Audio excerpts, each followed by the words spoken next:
आशावरी सांस्कृतिक समाज पक्षर संगीत भित्तिक कार्यक्रम उर्मीर तृतीय अर्घ्य गतकाली जयदेव भवन में अनुष्ठित हो जाइछि।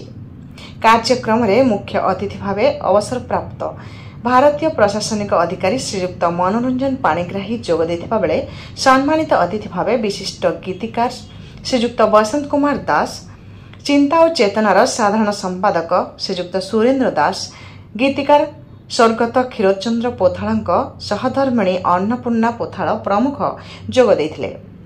अनुष्ठान सदस्य माने प्रतिष्ठाता उमेश चंद्र दास संयोजन स्वर्गत पोथाल संगीतावली परिवेशन करथिले।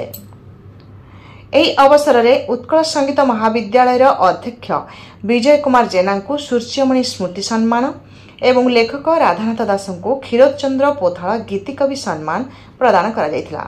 संघमित्रा बेहुरा पक्षर निज माँ और शाशु स्मृति उद्देश्य दिया जाउथिबा मनोरमा कई सम्मान गुरु रवीन्द्रनाथ दास मिश्र, रविनारायण दास, सचिकांत नायक, दीनबंधु मलिया, राजकिशोर गोछायत, अनिंदिता दास, विवेकानंद राउत, अरक्षित दास को अतिथि माने प्रदान करथिले। कार्यक्रम में सभापति अनिता पट्टनायक स्वागत भाषण देथिबा बेले उपसभापति प्रतिमा महापात्र अतिथि परिचय प्रदान करथिले। संपादिका स्पंदनिका पट्टनायक धन्यवाद देथिले। सामंत ओडिशारू रजत महापात्र रिपोर्ट।